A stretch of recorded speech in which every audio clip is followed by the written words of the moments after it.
Shpiki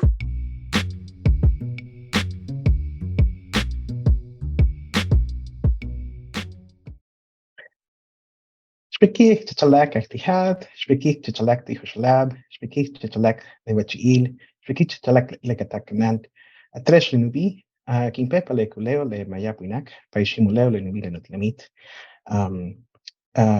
Nave Mulk, Kawakimbik, Nukevo Ship Nutsich, Siblakimatishin, Arele Alconquin Punak, para el Kowarakanik.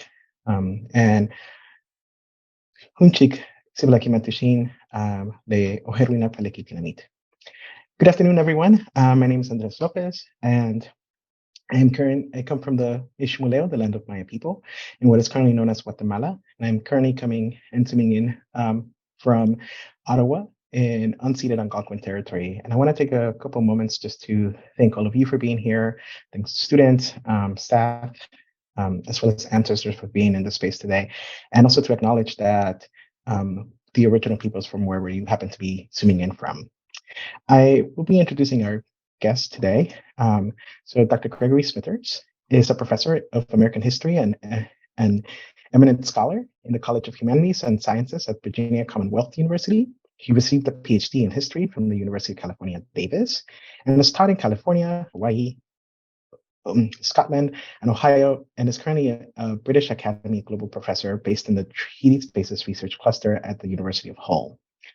His research and writing focuses on the histories of Indigenous people and African Americans from the 18th century to the present, and he's particularly interested in the rich history of Cherokee people, Indigenous history of the Mountain South to California, and the Southwest Pacific and environmental history. His work is devoted to narrating the past in ways that are publicly accessible and connect with issues of social justice, environmental sustainability, and racial and gender equity. Please help me in welcoming Dr. Gregory Smithers. Thank you. That's very nice of you. Thank you, Andrés. And it's lovely to meet you.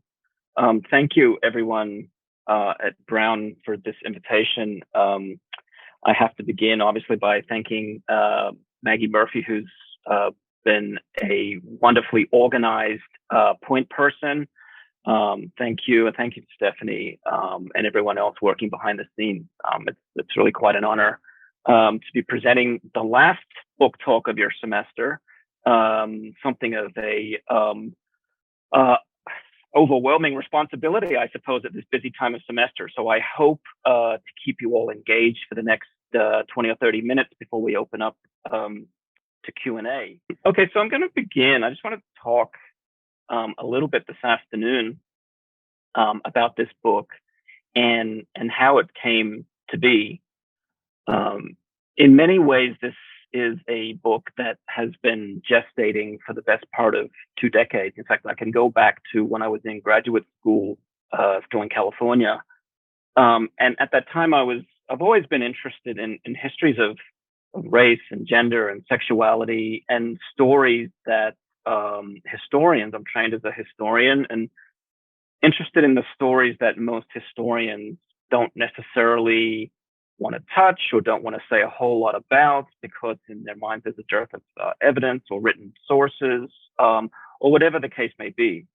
So I'm always interested, or have always been interested, in challenging those perceived limitations that are often associated with our profession. And I do that by taking a deliberately interdisciplinary, multidisciplinary, and I sometimes refer to my approach as methodologically promiscuous. And the reason for that is very early on, when I started thinking about this project, when I was still in graduate school in the early aughts, it occurred to me that people don't live within the prescribed boundaries of our academic disciplines. They don't live within the realm of social history, strictly speaking, or they don't simply live in the realms of economic history. And while I believe these specific disciplines have something very valuable to teach us, I felt there was an opportunity, particularly as someone who was being trained at the time as an ethnohistorian, to go beyond that and to reach into all of these different areas of human and more than human understanding to try and get at stories that we and my fellow historians often believe are beyond our disciplinary reach. And so with that background, I started talking to people in the Native community in San Francisco at the time, and sort of took this story with me during my early career and all the way up into the present, and chipped away at the research on this book. So in many ways, this is research that has been building for the best part of, I would say, 15, 16 years. And the book is the result of that. It's also the result of some wonderful friendships that I've developed over the past decade and a half. Some of those people are still with us and still playing a really active role in Two-Spirit communities throughout North America. Some have recently passed away, sadly. One who comes to mind is Marty Fixico, who sadly walked on towards the end of summer, early in the semester. And his loss is still being deeply felt throughout Two-Spirit communities in the United States and Canada. And so with that, I wanted to take the opportunity then this afternoon to talk just a little bit about the term Two-Spirit and why a book like this was necessary at this particular moment in American and Canadian history. The term itself, Two-Spirit, often sounds to people like a static pronoun. And one of the things that I wanted to do in writing this book was to not simply decolonize that concept or that perception, but to actually indigenize it, to indigenize the way we understand words, particularly English words, and to begin to see terms like Two-Spirit, translations of Indigenous words, as Indigenous people would understand them in their own languages, which are many across North America and throughout the Americas more generally. And that is as something that is active, that is becoming, to see the term Two-Spirit as an active verb, something that people are building on all the time.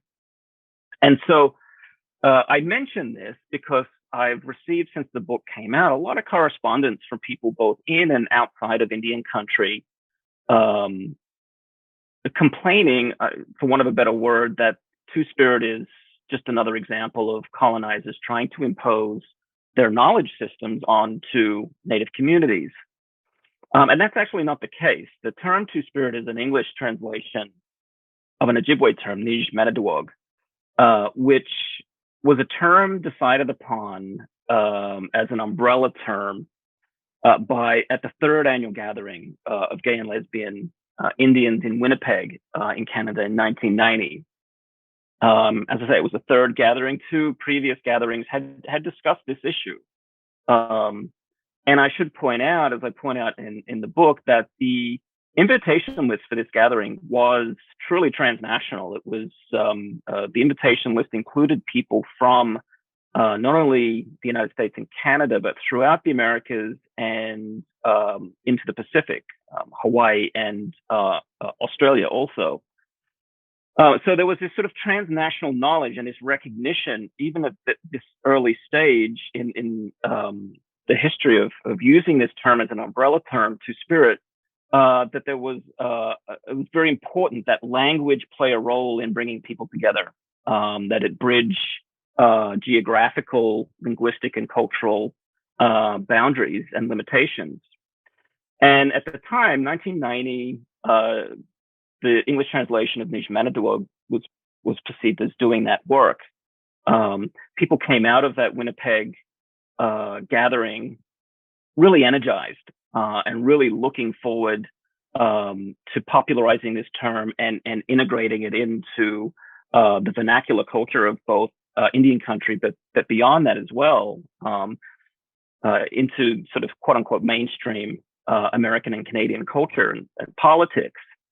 And that was important because in 1990, we were in the United States and Canada, we were at the height of the AIDS pandemic.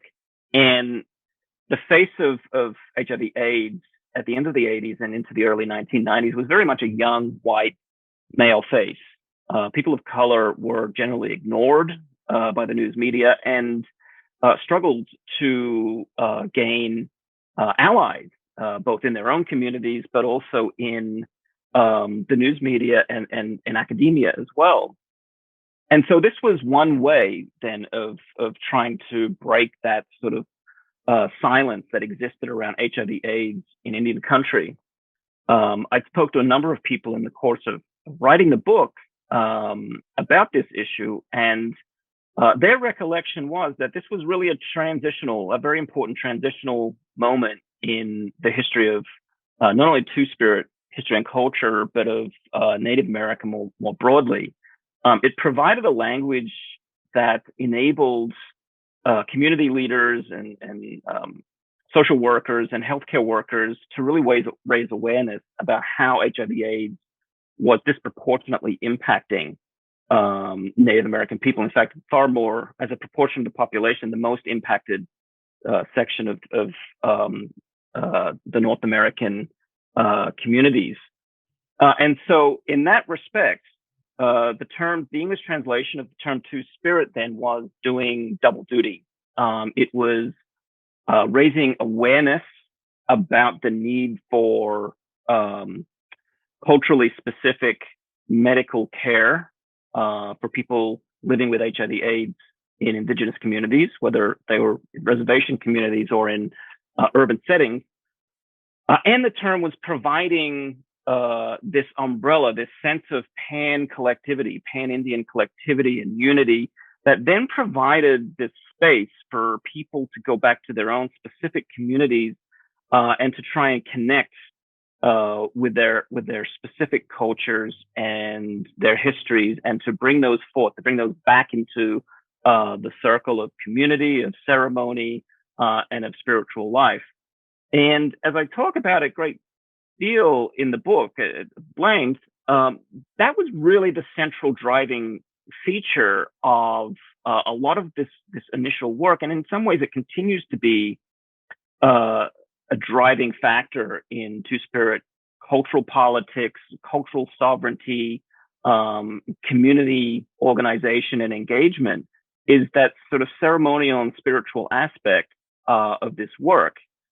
It's a recognition that people who are broadly understood by this umbrella term Two-Spirit, and there are many terms depending on your community. This is, I could have forwarded to this public awareness campaign that this phrase made possible in the early 1990s.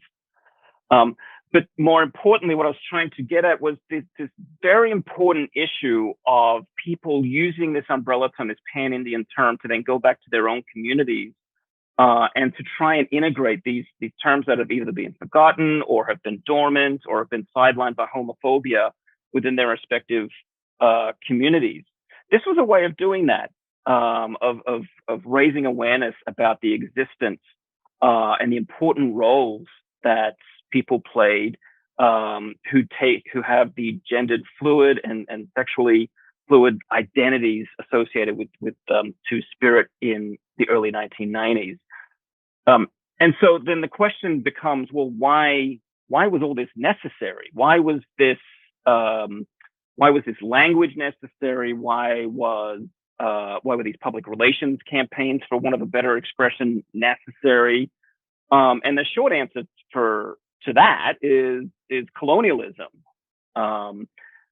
Colonialism comes, of course, in many forms, and I talk about its many forms and its many iterations, the intellectual and cultural history behind it.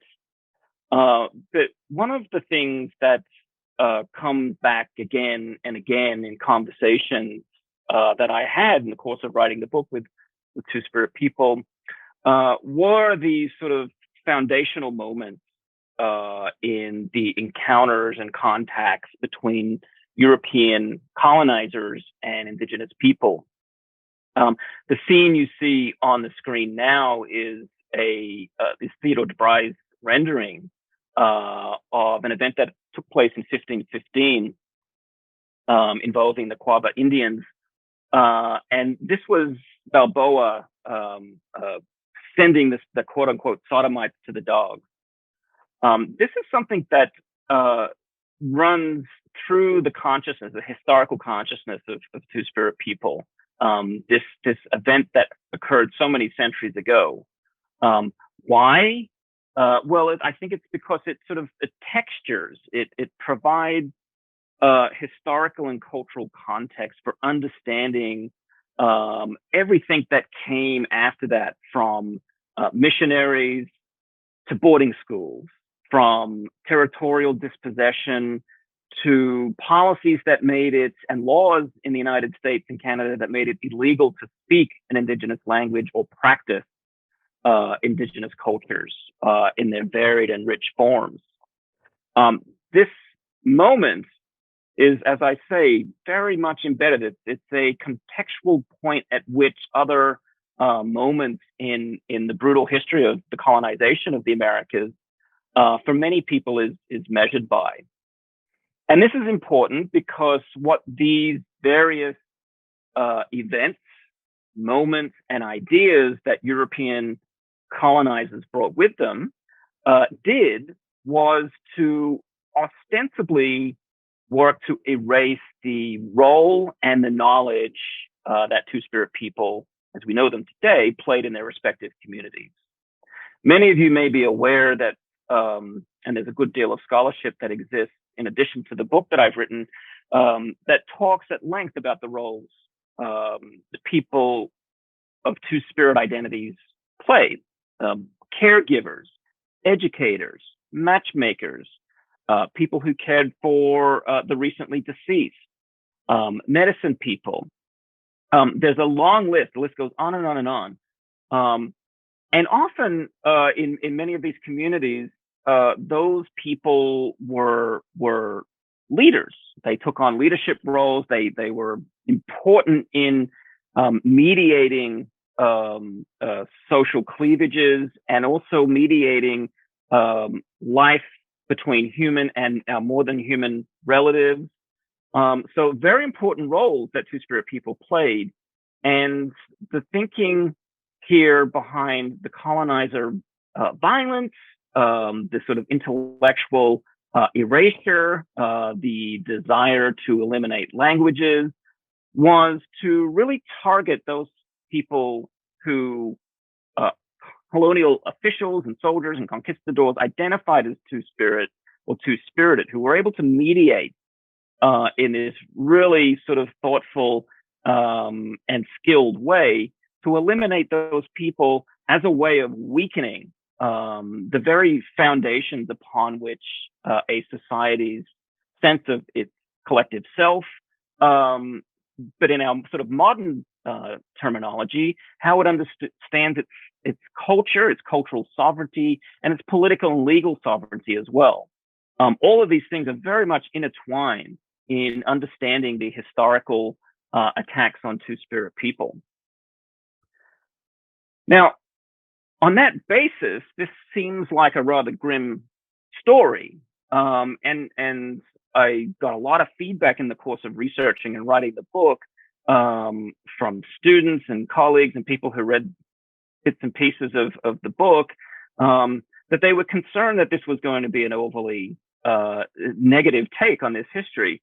And I actually, from the very beginning, saw this as something very different. And talking with elders as I was putting together the book, sharing my sources with them, and sharing drafts of the chapters with Two-Spirit elders, reminded me of how this is indeed a story in which there is great brutality and violence, but it's a story and a history of hope and optimism for all of the challenges that faced and continue to face Two-Spirit people in the United States and Canada, and people with gender fluid identities in other Indigenous communities around the world. And I say that because through all of these attempts at erasure, what occurs is people holding on to traces of this history, of the stories, of the cultural and ceremonial practices.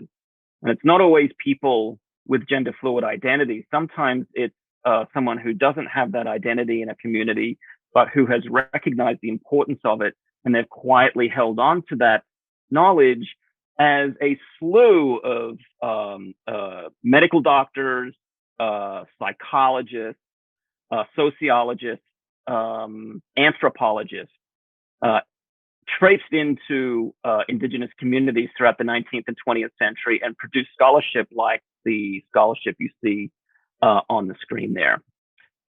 This is another example of why this moment in 1990 was necessary and why the reclaiming is ongoing.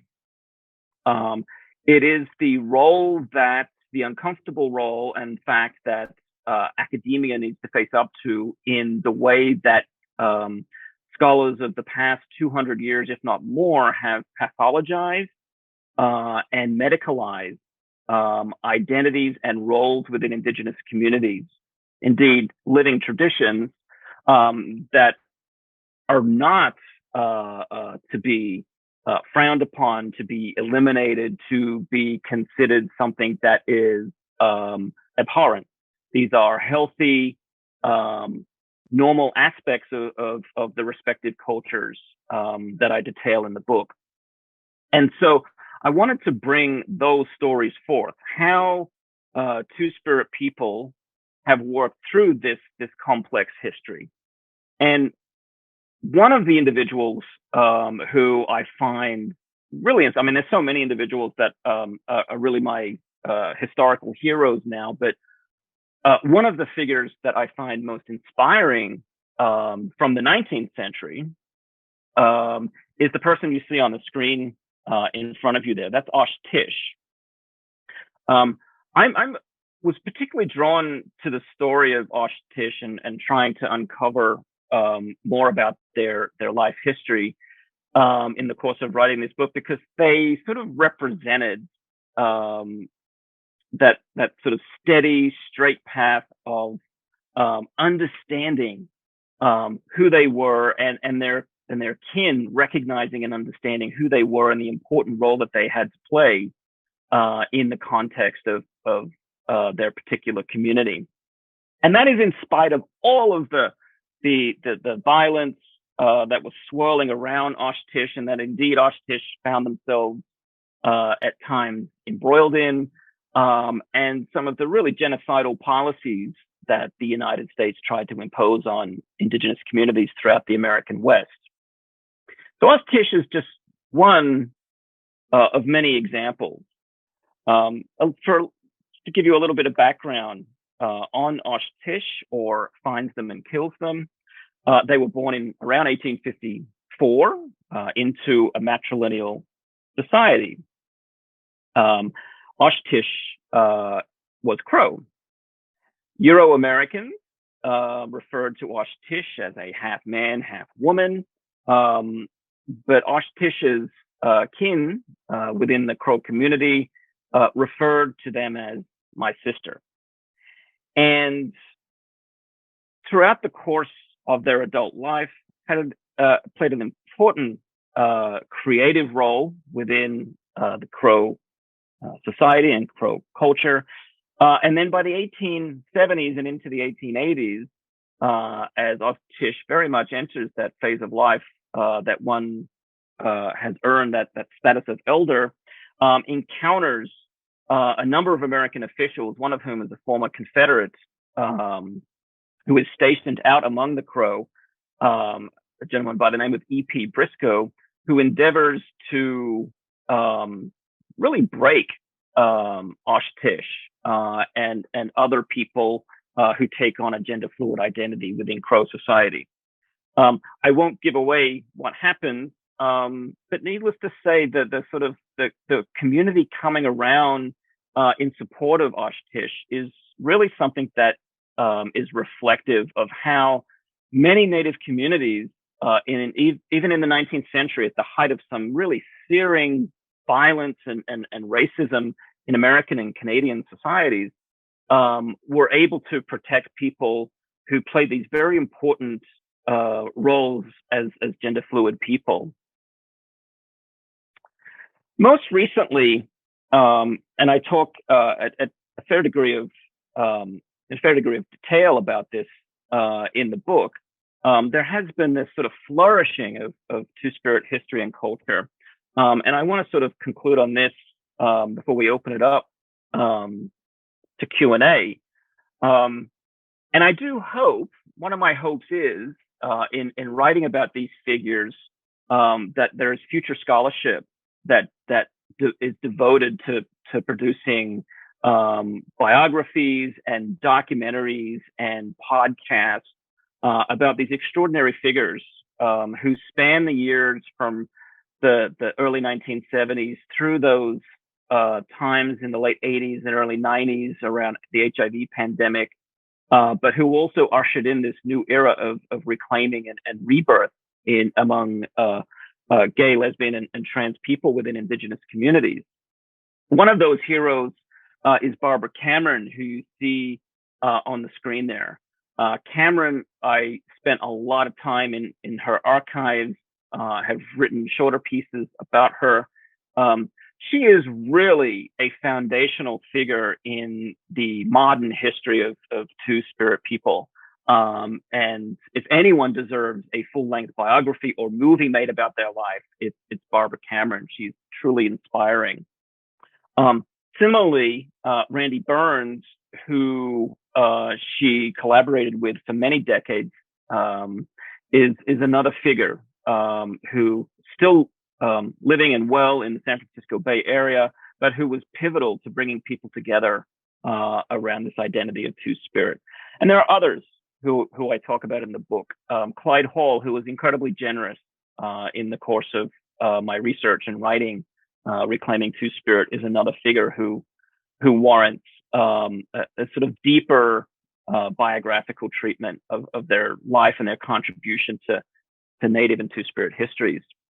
And then there are people who didn't mean to, but put themselves on the line. And that is, I refer to the other picture you see on the screen there, two Cherokee women, Kathy Reynolds and Dawn McKinley, who engaged in a lengthy fight with the Cherokee Nation several decades ago now to have same-sex marriage recognized within their communities.